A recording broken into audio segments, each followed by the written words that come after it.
The rain fell in sheets that night, the kind that turns streets into rivers and drowns out all sound except its own relentless drumming. If Mark Jenkins had known how that stormy evening would change his life forever, he might have paused at his front door, taken a deeper breath, and prepared himself for the miracle that was about to unfold. But life's most profound moments rarely announce themselves in advance. Hey there, I'm so glad you joined me for this incredible true story. If you're touched by what you're about to hear, please hit that like button and subscribe to catch more stories that remind us how unexpected kindness can transform lives. Now, let's dive into this remarkable journey together. Mark was 38, with tired eyes that had seen too much hardship and calloused hands that worked double shifts at the local factory. 6 years earlier, his wife Lisa had died giving birth to their daughter Emma, leaving him to navigate the treacherous waters of single parenthood alone. Their small 2-bedroom house on the edge of town wasn't much, but it was clean, warm, and filled with the kind of love that money couldn't buy. That Friday night, Mark had just tucked 12-year-old Emma into bed when he heard a faint knocking at the door.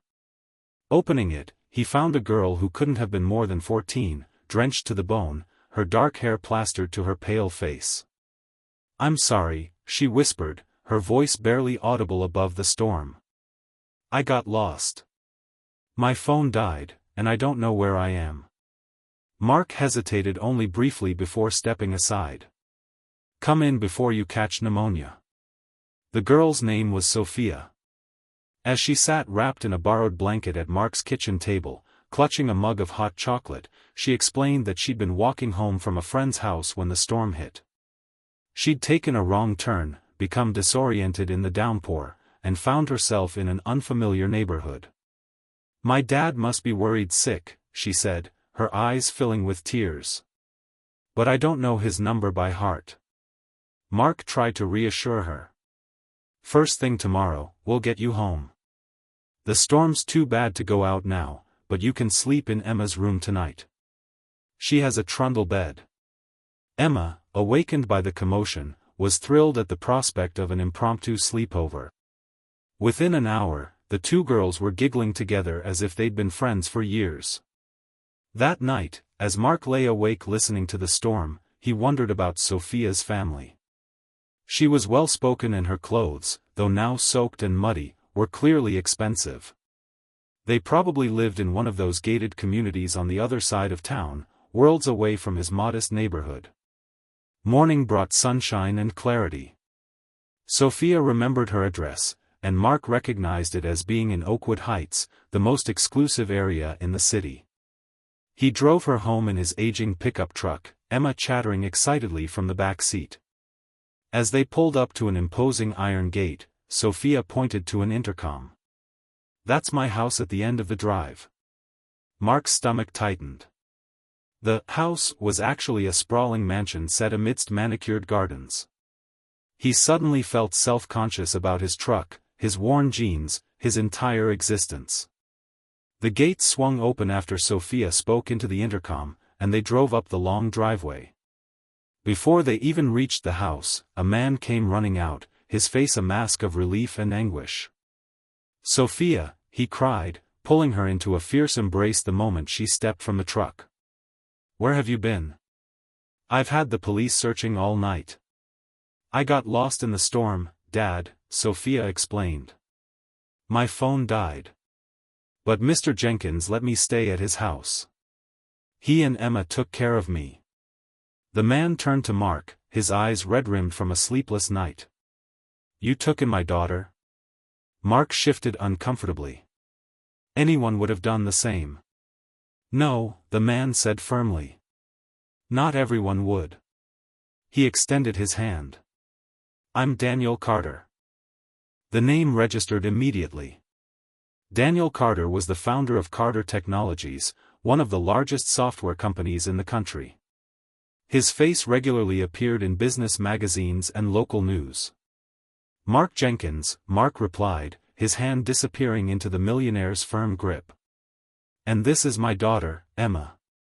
Daniel insisted they come inside.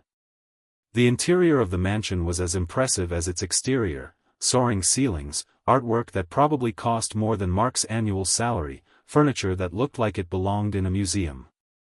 Over coffee, served by an actual housekeeper, Daniel explained that he was a widower too. His wife had died of cancer 3 years earlier, leaving him to raise Sophia alone. "It's not easy, is it?" Daniel said, his voice softening. "Being both mother and father."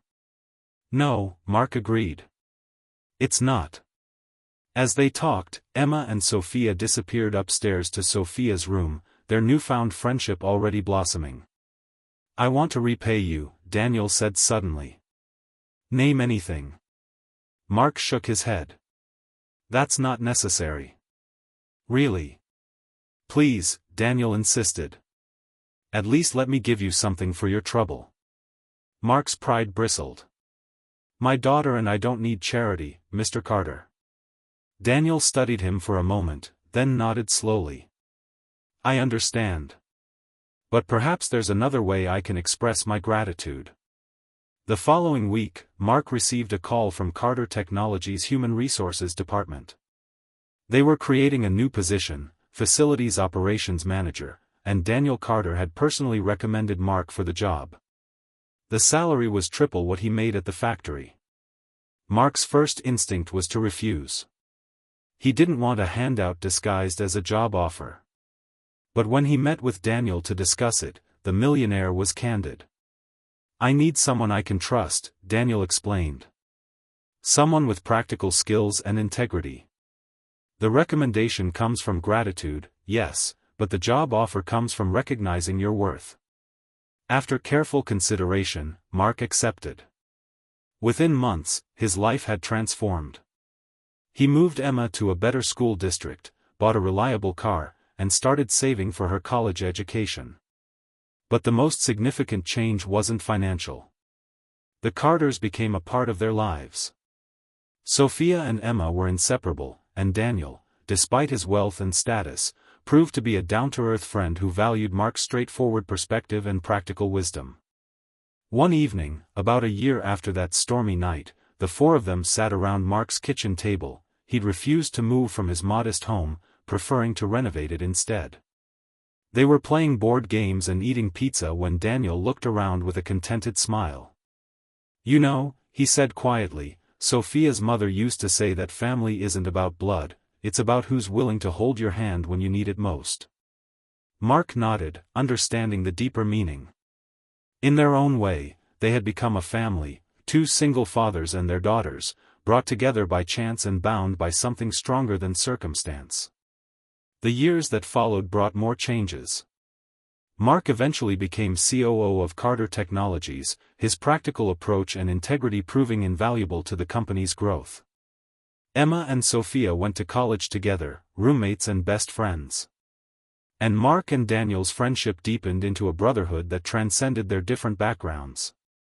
On Emma's wedding day, 5 years later, Mark found himself standing beside Daniel as they watched their daughters, radiant in their bridesmaid and bride dresses. "Did you ever imagine this?" Daniel asked, gesturing to the celebration around them. "That night when Sophia knocked on your door?" Mark shook his head. "Never. But I'm grateful every day that I answered." Daniel's eyes grew serious. "You know, I've often wondered what would have happened if she'd knocked on someone else's door. Someone who turned her away because it was late, or because they were suspicious, or simply because they didn't want to get involved. She might have been out in that storm all night," Mark acknowledged. "Or worse," Daniel said quietly. "Your simple act of kindness didn't just help Sophia that night. It saved me too." Mark looked at him questioningly. "After losing my wife, I buried myself in work. I provided for Sophia materially, but emotionally, I was absent. Seeing how you were with Emma, despite having so much less in terms of resources, it woke me up. You taught me that being present matters more than being perfect." As the celebration continued around them, Mark reflected on the strange and wonderful journey that had brought them all together. From a stormy night and a lost girl to this moment of joy and connection, a reminder that sometimes the most ordinary choices can lead to extraordinary outcomes. Life rarely announces its pivotal moments in advance. For Mark Jenkins, answering his door on a rainy night had seemed like the only decent thing to do. He never expected that simple act of kindness would not only change his life but create a family bound not by blood but by something far more powerful, the choice to care for one another, come what may. If this story touched your heart, please take a moment to like this video and subscribe to our channel. Your support helps us share more stories that remind us all of the power of kindness and how a single moment of compassion can create ripples that transform lives forever.